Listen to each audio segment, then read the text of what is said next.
Hey guys, thanks for watching. Thanks for listening. This is your host, Thomas Tyree from On the Hot Podcast. Today, this will be episode 176 for you guys today. Of course, this episode is going to be coming out on all four of our platforms, our Instagram account, our Facebook account, our YouTube account, and our Apple Podcast account. So let's go ahead and dive into the first segment of this week's episode. I'll be sharing my NFL Week 5 summary. So in this segment, I'll be sharing all the games and all the tournament events that stood out to me the most during the Week 5 of the NFL season this year. So let's get into the first game of Week 5, and it started off with a bang. You had the Atlanta Falcons defeat the Tampa Bay Buccaneers 36-30 in a thriller overtime game on Thursday Night Football. Now, truly watching this Falcons and Bucs game, this was the best Thursday Night Football game that Amazon Prime and the NFL had to offer since Week 13 of last year when the Dallas Cowboys played at home against the Seattle Seahawks. Every other Thursday night game has felt very lackluster, but it was a good rivalry matchup that took place Thursday night between the Kirk Cousins and Baker Mayfield in the NFC South. Both quarterbacks were in the zone. Both were dueling it back and forth. And I can't wait for the rematch that's going to take place in Tampa in the next 2 to 3 weeks between these two respective rivals. Now, Kirk Cousins was the player of the game here. He delivered in the clutch. 40 seconds left in the ball game. He had the Falcons had 0 timeouts and got them in the field goal range. And just like he did with the Philadelphia Eagles in that Monday night game a few weeks ago, no timeouts. Got his team in position to go down the field and score a touchdown. And he did the same thing in a similar way. Got his team down the field with no timeouts, 40 seconds to spare, and got himself in position to play in overtime. And that's when Kirk Cousins delivered in overtime. He earned his 31st career game-winning drive. Also had a total of 509 passing yards, 4 passing touchdowns in this thriller game against the Tampa Bay Buccaneers on Thursday night.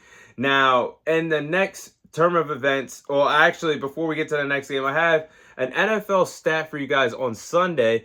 In the United States, whether you're on the East Coast or on the West Coast, there was a total of 15 hours and 37 minutes of Week 5 NFL action, the longest NFL Sunday in NFL history. That started off with the London game, whether you're in the East or West Coast, starting off at 6:30 in the morning, 9:30 in the morning, or going all the way to 1 a.m. in the morning or 10 p.m. That is 15 hours and 37 minutes of NFL football, the longest NFL Sunday in NFL history. We saw that Week 5.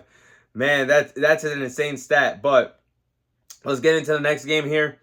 You had the Minnesota Vikings defeat the New York Jets 23-17 in that London game. Now, the Minnesota Vikings have moved to 5-0, first place in the NFC North. Brian Flores has this Minnesota Vikings defense playing on all cylinders. He's firing out all cylinders right now. He has this Minnesota Vikings team playing at elite level. They had a total of 3 interceptions, a pick-6 scored, and only allowed 17 points in London against Aaron Rodgers and that New York Jets offense. And this is a Minnesota Vikings secondary that doesn't have any youngsters back there right now. The average age is probably in their mid-30s right now, but they're putting on stellar performances week in and week out, picking off offenses and making them play very lackluster and not themselves every NFL Sunday. The same was with Aaron Rodgers. The Vikings were getting home to Aaron Rodgers with blitzes. Aaron Rodgers was forced to throw into double, sometimes triple coverage in that ball game. So hats off to Brian Flores for having a great defensive game plan. And I give Aaron Rodgers a lot of credit for trying to get the Jets back into that ball game. But the offensive line is a mess. The running game cannot get going. The offense needs a new direction. And I'm going to get into the New York Jets as this episode goes on later on. But I have to say, they're going to have to change a lot of things to be a threat in the AFC. And Nathaniel Hackett could start off with players going in motion. Have Garrett Wilson, your best wide receiver, spread out in the offense, whether he mixing up in the offset on the mixing it up, playing on the outside, or running him in the slot. I think you got to change things up to get your best player the ball and stop forcing Aaron Rodgers to give him the ball on each time that the Jets have a ball and have a possession, because you got some good running backs in the backfield for New York right now. But let's move on to the next game. You had the Baltimore Ravens defeat the Cincinnati Bengals 41-38 in overtime. Now, this was one hell of a game on Sunday between Lamar Jackson and Joe Burrow when the Ravens and Bengals played each other. I love seeing the best quarterbacks in the league play against each other. I do believe that Lamar Jackson and Joe Burrow are both in the conversation for being the best quarterbacks in the league, and they dueled it out. I mean, you had Lamar Jackson throw for 348 yards, 4 passing touchdowns. You had Joe Burrow in a losing effort throw for 392 passing yards, 5 total touchdowns, and 1 interception. That was a thriller.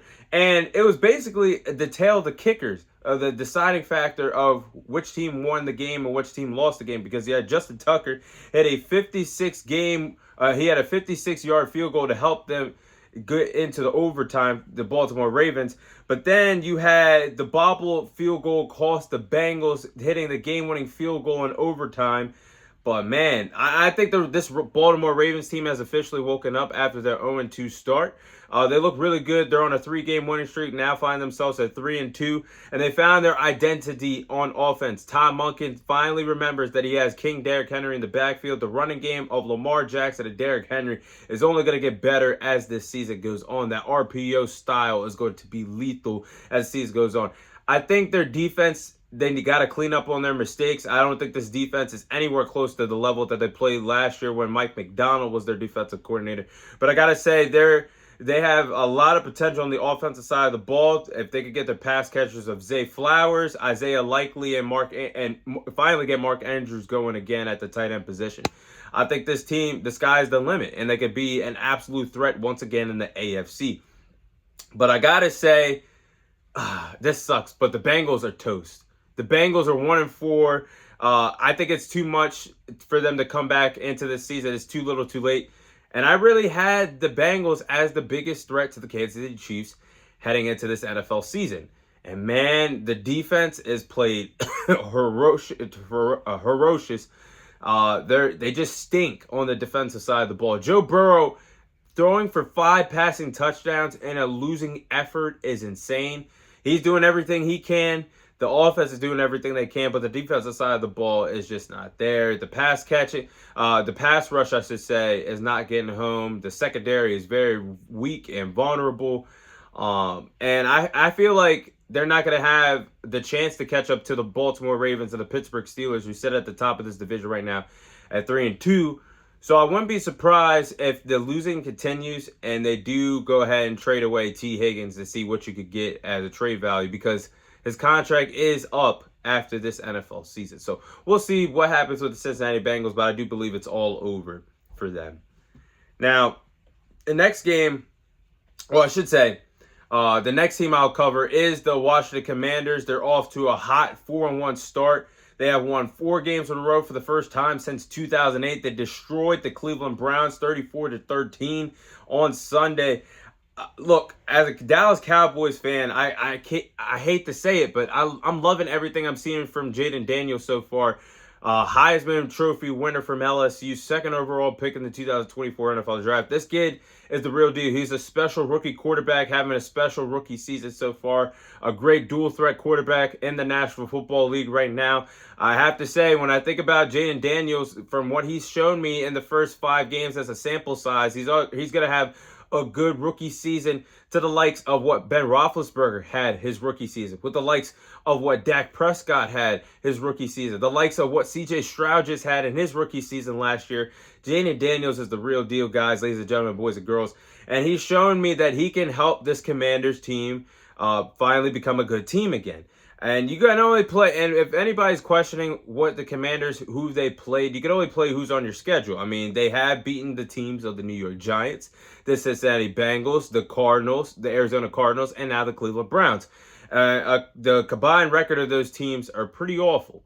And I have to say that I am excited to see them get a big test on the road in Baltimore this weekend when they play the Baltimore Ravens. I think that's going to be one hell of a game between the two respective teams on Sunday.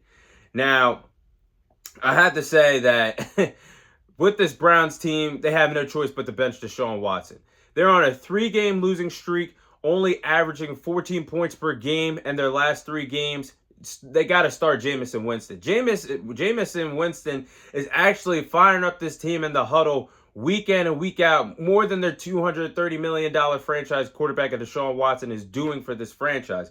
So I got to say, with these numbers that Deshaun Watson has put it up, it's piss poor ugly right now in Cleveland. And Watson has a 1-4 record. If anybody was putting up the stats that they were doing right now, and that was their franchise quarterback, finding themselves in a position of 1-4, the stats that he's putting up, they would have been benched. But the only reason why they have not done that is because they have to stick what they've done in Cleveland. And that's giving Deshaun Watson $230 million guaranteed. Tough situation going on there. But, let's talk about another game. The Cardinals defeating the San Francisco 49ers for 24-23 in America's Game of the Week. The Cardinals never quit in this ball game. I mean, Jonathan Gannon picked up the biggest victory of his coaching career with the Arizona Cardinals when he defeated an NFC foe, an NFC rival, and the San Francisco 49ers in the NFC West matchup. Now, the Cardinals shut out the 49ers in the second half. The 49ers scored a total of 0 points in the second half of this ball game, which I was shocked watching this game. And the Cardinals defense played very well, forcing 3 turnovers in this ball game. And the game-sealing interception that the Cardinals had to seal the deal was, I mean, I'm mind blown of what the Cardinals have done. And that was I think that was in the conversation for the biggest upsets of the weekend. And Kyler Murray played pretty well to help the Cardinals win this ball game. For what's going on right now in this NFC West, look, I'm not saying the 49ers aren't going to win this division, but hey, things are up for the Cardinals after this win, I have to say. The Seahawks they look like frauds to me, but we'll have to see as these weeks go on. But the 49ers might have to be the best 2-3 football team in the National Football League right now. I mean, the defense has not looked as good as advertised, as good as the past heading into this season.